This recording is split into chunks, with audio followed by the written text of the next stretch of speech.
Real estate, ठीक है। भाई घर वर खरीद रहे हैं तो आगे जाके जो है पैसा वैसा बनेगा। हैं? अब मैं 1.5 करोड़ 1.5 करोड़ का अगर मैं कोई फ्लैट ले रहा हूँ, ठीक है, और मैं वो 1.5 करोड़ की एक एस क्लास ले रहा हूँ, मर्सिडीज की कोई भी गाड़ी ले रहा हूँ मान लो, ठीक है, तो किस में फ़ायदा है मेरा लेने में? किसकी वैल्यू आगे जाके बढ़ेगी? कुछ सोचो।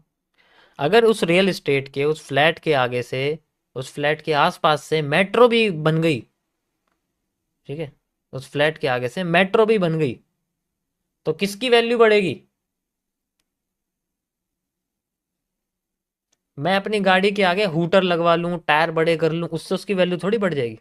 उससे तो उसकी शो बढ़ेगी बस। ठीक है, समझ रहे हो ना मैं क्या कह रहा हूँ? तो एसेट्स वो चीज़ होती हैं जिनकी वैल्यू टाइम के साथ बढ़ती भी घटती भी। शायद ऐसा भी हो सकता है घर के आगे उस फ्लैट के आगे बम गिर जाए, वॉर हो जाए, तो उसकी उसका प्राइस कम भी हो सकता है। अब उसे कोई लेगा नहीं, या उसी फ्लैट में भाई कोई अ, मान लो कोई मर्डर वगैरह हो जाए, हैं, तो उसे कोई भी नहीं लेगा। क्योंकि कोई भी ऐसे घर में क्यों रहेगा जहाँ भूत वगैरह घूमते रहते हैं? कोई भी नहीं लेगा, तो उसका प्राइस वैसे ही कम होगा। जब कोई ले नहीं रहा तो।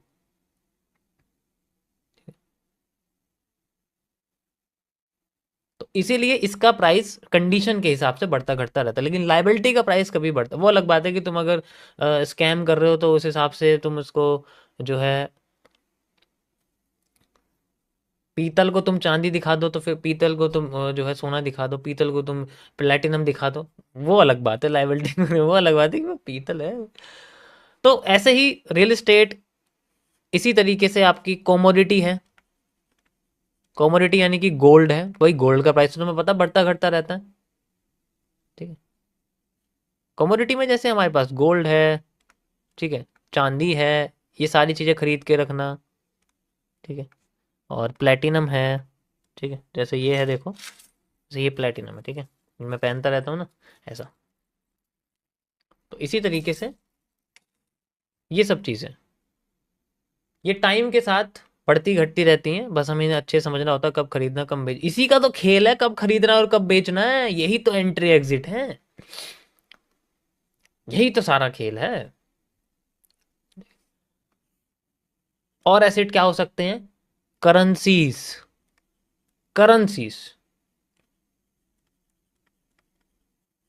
करेंसीज जैसे कि डॉलर को रखना, यूएसडी, जैसे यूरो रखना, मतलब कोई भी करेंसी जो होती है, जैसे फॉरेक्स होते हैं जो मतलब जो लीगल है, जो जिनके अंदर ट्रेडिंग करना लीगल है, उसकी बात करो।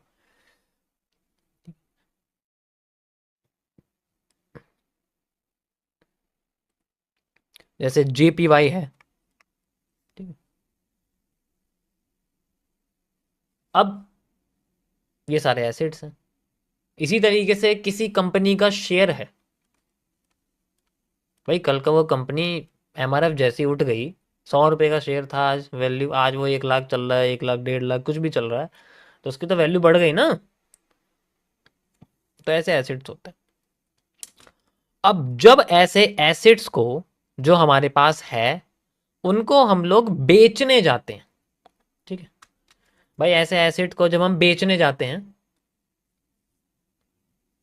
जब हम लोग इनमें से कोई भी एसेट को मार्केट में बेचने जाते हैं मार्केट प्राइस पर, इससे एक रेडी फॉरवर्ड कैश क्रिएट होता है। रेडी फॉरवर्ड कैश यानी कि जो डायरेक्ट हमारे बैंक अकाउंट में आता है उसे हम बोलते हैं ready forward cash after the commission paid. इस चीज को बोलते हैं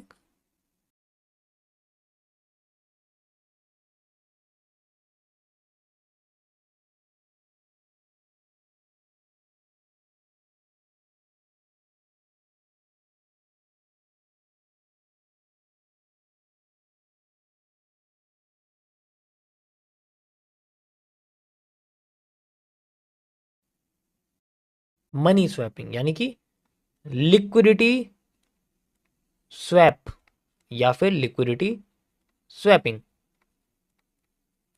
इसे हम लोग लिक्विडिटी स्वैपिंग कहते हैं। अब जैसे एसेट कहाँ होता है? एसेट होता है डीमैट अकाउंट में, ट्रेडिंग अकाउंट में। तो मान लो ग्राफ पर जो डीमेट अकाउंट है वो है एक मारूबोजू। ध्यान तो समझना ये चीज, और ये है डीमेट अकाउंट पे एक मारूबोजू। अरे वाह क्या बात है, भरी कटोरी।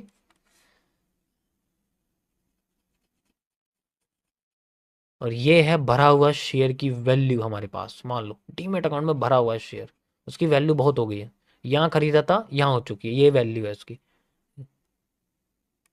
अब जब मार्केट में इस एसेट को बेचेंगे मार्केट प्राइस पर, मार्केट MKT PRS प्राइस पर मान लो,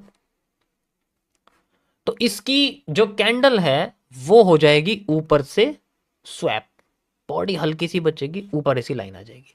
this represent the liquidity swap. तो एक इन्वर्टेड हैमर, एक ग्रेवस्टोन डोजी और एक shooting star are the example of liquidity swap.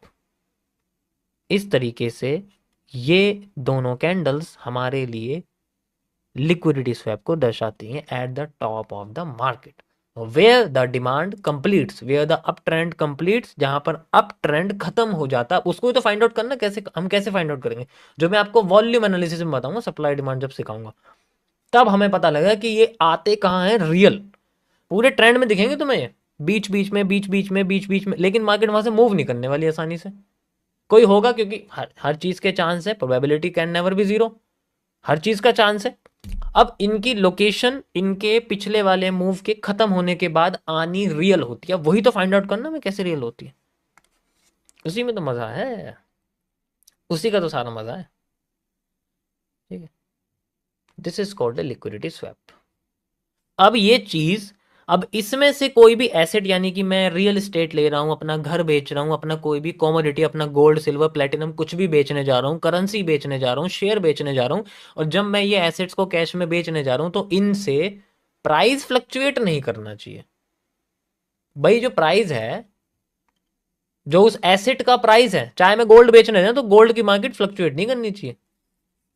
ऐसा करते समय ये चीज जो है ध्यान रखनी है, ये लाइन ध्यान रख लो मेरी, पहली बता रहा हूं। प्राइस फ्लक्चुएट यानी कि ज्यादा हिलना नहीं चाहिए एकदम से, कि एकदम से जो है बहुत बड़ी हैमर। अजय अभी अभी देखो, ये देखो ध्यान से, ये देखो तुम मार्केट में ये जो थी, जो मैंने अभी आपको 30 मिनट्स के टाइम फ्रेम पे, 2 आवर के टाइम फ्रेम पे कैंडल दिखाई थी, ऐसा नहीं होना चाहिए। ये जो दिख रहा है ना, ये नहीं होना चाहिए बिल्कुल भी, ऐसा नहीं होना चाहिए। ठीक है, तो ये नहीं होना चाहिए यहाँ पर। अब प्राइस फ्लक्चुएट, कि मैं अगर बेचने जा रहा हूं तो मार्केट जो है एकदम से नीचे ही गिर गई, ये सब नहीं होना चाहिए। इसका मतलब क्वांटिटी बहुत बड़ी थी और मैंने जो है देखा नहीं कुछ भी, मैंने तो यूं ही बेच दिया, फिर कुछ चीज़ खरीद ली। तो ये तो डम पंप एंड डंप वाला जो कॉन्सेप्ट होता है, डंप एंड पंप वाला कॉन्सेप्ट होता है, वो सारी चीज़ें होती हैं। अब अगर मैं, अब ये पैसा मेरे अकाउंट में आ गया, ये पैसा जो था ये मार्केट से निकल चुका है, this is called a bearish pressure. भैया मार्केट से जो है प्रेशर निकल चुका है और ये पैसा जो है मेरे अकाउंट में आ गया, तो हम बोलेंगे बियरिश प्रेशर, ऊपर से नीचे आ गया। ठीक है, ठीक है, ये पैसा कहाँ आ गया, मेरे डीमेट अकाउंट से मेरे बैंक अकाउंट में पैसा आ चुका है। ये जो बाकी का बचा है ये कमीशन है, मार्केट का वगैरह आप कह सकते हो, सारी चीजें जो। अब मैं मान लो अपना बैंक अकाउंट, यानी कि अब मेरी जो ये मारूबोजू है, ये मेरा बैंक भरा हुआ है पूरा का पूरा, यो पूरा का पूरा जो है ना बैंक, पूरा का पूरा भरा हुआ है फुल एकदम, कोई दिक्कत नहीं है इसके अंदर। ये मेरा बैंक है मारूबोजू, इस बार ग्रीन कलर का, इस बार मेरा ये बैंक। ठीक है, ये अब मुझे उड़ती उड़ती एक ऐड आती है या किसी की लाइव स्ट्रीम आती है जिसमें मुझे दिखता है कि वो सामने वाला लाइव ट्रेडिंग कर रहा है और सामने से करा रहा है, और उसने जो है मेरे को सामने से डेमो अकाउंट था लेकिन वो दिखा रियल रहा था, और मैंने उसमें से उसके कहने पे अपना जो पैसा था, यानी कि जो मेरा कैश था जो मेरे बैंक अकाउंट में था, मैंने ये पैसा एक डीमेट अकाउंट में ट्रांसफर कर दिया। ठीक है भाई, मैंने पैसा डीमेट अकाउंट में ट्रांसफर कर दिया, ये मेरे पे रेडी फॉरवर्ड कैश था। अब मैंने इस कैश का यूज करा मार्केट में इनमें से किसी भी एसेट को खरीदने के लिए, घर, गाड़ी, बस गाड़ी तो नहीं, घर या फिर कोई भी गोल्ड, सिल्वर या बिटकॉइन वगैरह कुछ भी एसेट है, वहाँ मैंने खरीदने के लिए करा। तो मैंने यहाँ पर वो एसेट खरीद लिया। एसेट खरीदते मेरे बैंक में बन गया हैमर।